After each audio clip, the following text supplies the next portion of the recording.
Welcome to Newslaundry Chhota Hafta. For the full episode, subscribe because it is behind the paywall and only subscribers get access to uncut, complete content. Newslaundry Hafta is our weekly wrap of all that made the news, all that didn't, and all that should have and all that shouldn't have. We agree, we disagree, we critique, and occasionally we beat each other up. But it's all good fun. Subscribe. This is a Newslaundry podcast and you're listening to NL Hafta. अंग्रेज अपना लगान और news laundry अपना हफ्ता कभी नहीं छोड़ते. Welcome to another episode of Hafta. We have had quite a news-packed couple of days. Before we get into the headlines, let me introduce the panel. In the studio here is Mehraj Lone. Hi Mehraj. Hello. Raman Kirpal. Hi sir. Hi. Joining us on the phone line from Chennai is Jayashree. Hi Jayashree. Hi. And our guest today, also joining us in the studio, is Aarish Chhabra. Hi Aarish. Hi. Thank you. So Aarish is a journalist. He writes for the Indian Express. He's in the past worked with BBC Punjabi, Hindustan Times and The Quint, and he's author of the book The Big Small Town, How Life Looks from Chandigarh. This sounds interesting, Aarish. You lived in Chandigarh, I'm guessing? Yeah. I got there after class 10 and lived there for 15, 16 years. My parents are still based out of there. I worked there for 6-7 years. When you were reporting for BBC Punjabi, you were based out of Chandigarh? No, else? Delhi. The BBC language services all are based out of Delhi. They have some reporters out in the field, as they say, but otherwise it's all done from here. So I was basically commissioning and producing stories. But you've reported extensively from Punjab? Yes. And that was during your stint with? Hindustan Times. At that time you were based in Punjab? That time I was in Chandigarh and Okay. I was working for Hindustan Times for 6 years at one go and then 2 more. So most of that time I was in Chandigarh. So what's this book about, The Big Small Town? So in Chandigarh I used to write a weekly column for the Hindustan Times in their paper, the local 8-pager that they used to produce, the news page. So this was basically looking at whatever was happening in Chandigarh or even outside with a very simple view of how does it look to somebody who lives in Chandigarh. Say, for instance, if the French president was visiting Chandigarh, they covered up the entry of Chandigarh, which is a village, which is also technically Chandigarh, but you will never see it, with these bamboo sheets. So that was emblematic of how Chandigarh presents itself and hides certain things, and people wouldn't usually know that. Like happened in Delhi during the Commonwealth Games? Yeah. So in Chandigarh, the public image is that it's all planned and everything, but it has 14 villages still, and they're quite in a pathetic condition. So these kind of things are emblematic. And that's the famous time when Modi hugged Hollande from behind. There was a funny situation there. I don't know if you remember, in Rock Garden. So there was I remember that. So, that visit is what I'm talking about. So before the headlines, I would just like to remind you that please do subscribe and pay to keep news free. We have in the last week received 3 more notices from the IT department. I have also been informed that there are some proceedings that have been started against us and me in particular, which I wasn't even aware of. So we shall be going to court, etc. Those are costs that need to be incurred. So I urge you, we will have our legal fund up again because there's going to be a much activity on the legal front for Newslaundry, and we shall need your help because we don't take any ads. In fact, today's newspapers, when I open them, the first 2 or 3 pages, depending on which newspaper you're reading, is Telangana. KCR has given full page, 2 to 3 page ads. Then the next page is Yogi Adityanath and Modi ji's beautiful faces smiling at us. The next page has a half page of Mr. Khattar. So that is how other media is getting their money. So if you would like to support journalism that does not depend on governments, so that we don't have to kiss their asses and get money, you can log on to newslaundry.com and subscribe and tell your friends and family too, especially the ones who whine about media ka kya haal ho gaya. You can say, Munna, tum kya kar rahe ho? So you can just guide them to our payment link. We shall have the NL fund up again. But yes, there is going to be a lot of frenetic activity on the legal front for Newslaundry going forward. On that note, let's have the headlines, Jayashree. Thank you. Yeah, here are the headlines of the week. Delhi Minister Satyendra Jain was arrested in connection with the money laundering case. He's now been sent to ED custody till June 9th. Chief Minister Arvind Kejriwal said his minister is innocent. The case against him is false. The ED has also summoned Congress chiefs Sonia Gandhi and Rahul Gandhi in connection with the money laundering case filed in the National Herald matter. In Maharashtra, 3 FIRs have been filed against BJP spokesperson Nupur Sharma for alleged objectionable remarks that she made against the Prophet during a news debate on Times Now. On Sunday, Sidhu Moosewala was shot dead by unidentified assailants in Punjab. a day after the state government curtailed his security cover. His cremation took place on Tuesday. Also on Tuesday, the Punjab police made its first arrest in the case. It's also constituted an SIT to probe it. Meanwhile, a team of the Delhi Police Special Cell has quizzed gangsters Lawrence Bisnoy and Shahrukh for allegedly plotting the murder from jail. Bisnoy has now moved the High Court, saying he's worried he might be eliminated in a staged encounter. In a landmark judgment, the Supreme Court has recognized sex work as a profession. It said that sex workers are entitled to dignity and equal protection under the law. Elections will be held on June 10th to fill 57 Rajya Sabha seats from 15 states that fell vacant after retirement of members on different dates. Two media barons will contest the polls, very excitingly, from Haryana and Rajasthan. This is Subhash Chandra and Katya Sharma.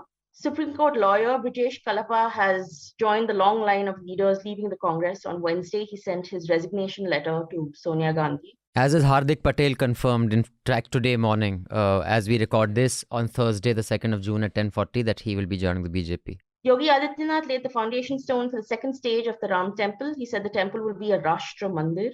After an all-party meeting, Bihar Chief Minister Nitish Kumar said the centre has made it clear a nationwide caste census cannot be done, so the state has decided to conduct its own census. This meeting was also attended by the state BJP. So basically, this Bihar state BJP is going against the central government line of broken ties with its own government. A well-known singer KK died in Calcutta on Tuesday night after performing in a concert. He was 53. That was very sad. Also, Friday will mark the 100th day of Vladimir Putin's war in Ukraine. And that's the headline. And in fact, today the US has confirmed that they will be sending these medium-range missiles that can fire up to 45 miles or kilometers, I'm not sure, to Ukraine to take on the artillery of Russia. And Mr. Putin has said this is not a good idea. It's just going to escalate matters. But America has made it a point to mention that missiles they're sending are not long range enough to strike inside Russian territory. So they can only strike Russian targets which are inside Ukraine territory. It's a protracted war. I mean, I think Russia has already lost it. Because they can go up to there and fire it.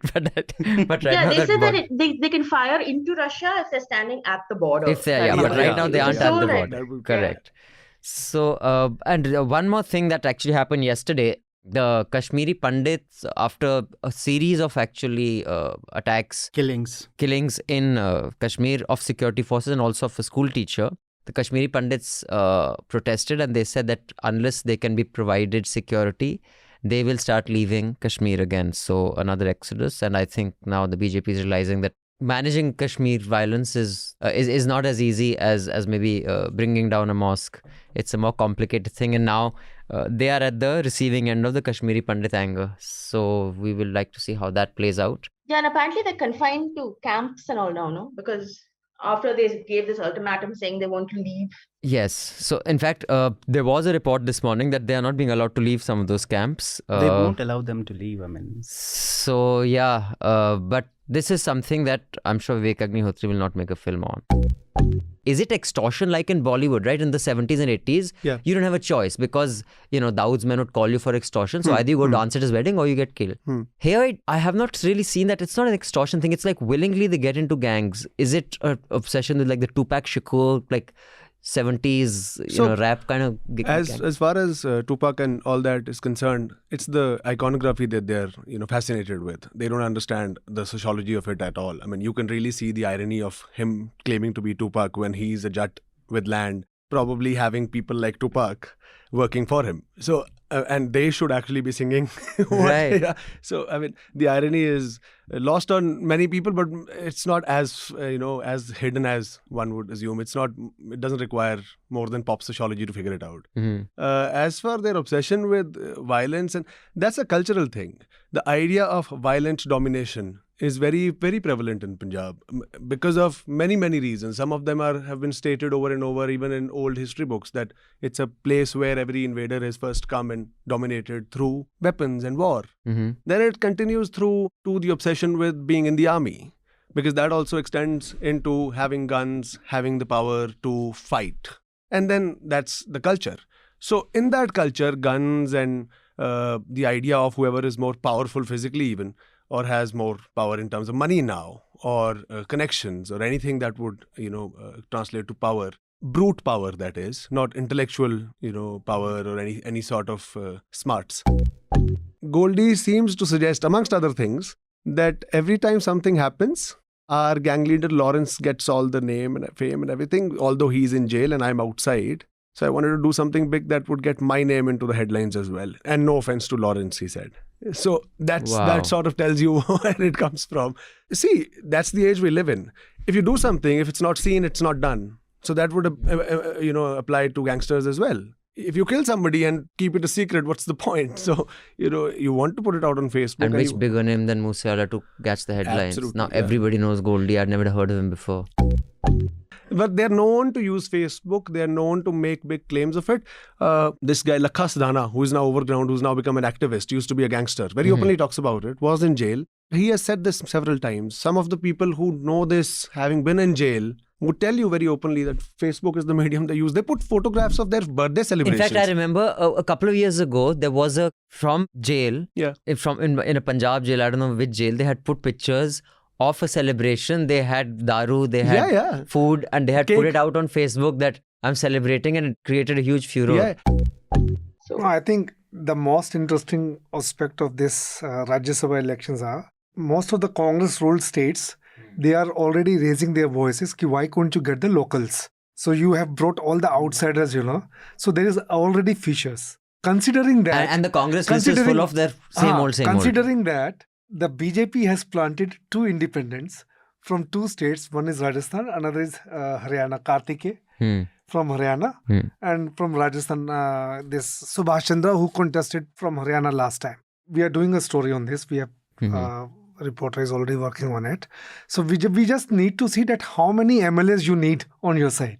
So there could be a possibility because they are BJP-backed candidates. So there could be a possibility that these two independents, will emerge as winners. So because the party MLAs are already cribbing that why you have brought Vasnik, and I think they brought Vasnik from Rajasthan. I think in Rajasthan it's 11 or 14 votes. I remember. I don't remember the figure right now. That have to cross vote for Subhash to 11 win. Or 14. 11 is what? How much? I'm not talking they gave money, but if they gave money and they did illegal things, it was easy. Is what I would say. Yeah, it's not that hard. Yeah. But what this Rajya Sabha election and the way it's being covered, I think one would have assumed from this huge movement of corruption being the central issue in between 2009 to 2012, to it being taken as a given that there will be horse trading, there will be deals being struck, that this is how the Rajya Sabha or the House of Elders, quote unquote, is selected. I mean, we've come such a long way in such a short time, and one would assume, things improve, things keep getting better, but it's just going the other way, and the media is accepting it. But the reason, this is happening that it doesn't even make news now. This is exactly the criminalization of polity and the pauperization of public discourse, which at a different point on the spectrum, what Aarish was talking about in terms of Punjab. That's a social dysfunction and this is a political dysfunction. And it's a part of the same sort of criminalization of public discourse in that sense. Because it doesn't matter. Violence, you do violence with impunity, corruption with impunity, because the law is just there for show. Look at the FIR against Zubair from Alt News. Yeah. I mean, he called these Yatti and all those Hindu, that Sabha, whatever that happened, called them hate mongers. There's an FIR against him for calling them hate mongers. Yeah. And one had to jump through hoops to get an FIR against the guys who are actually calling for genocide, and still no action. Is it the worst it's been in a decade? And will it embarrass the government in any way that, my God, during our time is when Kashmiri Hindus felt most unsafe? It is. It's actually gotten worse and worse since August 5, 2019. And one of the reasons of this targeted sort of threats against the Pandits, one reason is that also. Because the narrative around that was that there'll be demographic change, right? So if you remember, there were also attacks on migrant workers back then. Who carried out the attacks? And obviously in Kashmir, it's always unidentified gunmen because you never know for sure. So that was part of it. And this idea that people will become... So when the people who are protesting now, most of them are people who came back after, it was in 2008, Manmohan Singh announced a package for Kashmiri Pandit migrants who had left in the 90s to come back. And the package included they'll get jobs, they'll get some housing. And it was a 1,600 crore package. but the jobs were only for 6,000 people, even though like by conservative estimate about 150,000 people had left. And many of them, I mean, I have seen those camps in Jammu, they were like utterly horrible conditions for 20-25 years. Even now there are people living in those Jammu migrant camps and they're like horrible conditions. And this is the housing that was supposed to have been provided under the package? No, these were in Jammu, they were called migrant camps, and they were like supposed to temporarily house the people who were fleeing Kashmir, and then they were supposed to be given better housing, but that never happened. Mehraj, but what are they doing to solve the problem? Because I mean, we're seeing visuals of cops like tear gassing Kashmiri Pandit protesters and things like that. So what exactly is the administration playing out? That's always their default response. Anything happens in Kashmir, start with tear gas, that doesn't work, start with bullets. But I'm saying this was a miscalculation at the very beginning. I mean, for that you can't blame Modi because it was the Congress government then. This idea that you'll bring Pandits and set them in separate colonies because there wasn't security. At that time, you had even like people like Gilani saying they're more than welcome. Let them settle in their wherever they had their homes. If the homes are not there, we'll help them. Let them live there, part of the society, wider society. But there was when you're keeping them separately, you're making them a target. All of you listening in, the Chhota Hafta, do subscribe so you can listen to the entire Hafta. We will see you again next week with the Hafta. Till then, subscribe, pay to keep news free, because when the public pays, the public is served. When advertisers pay, advertisers are served. Thank you. Goodbye. All the Newslaundry podcasts are available on Stitcher, iTunes, and any other podcast platform. Please subscribe to Newslaundry. Help us keep news independent. To catch all our podcasts on news, pop culture, current affairs, and sport, visit newslaundry.com. Follow us on Facebook, Twitter, and Instagram. And subscribe to our YouTube channel.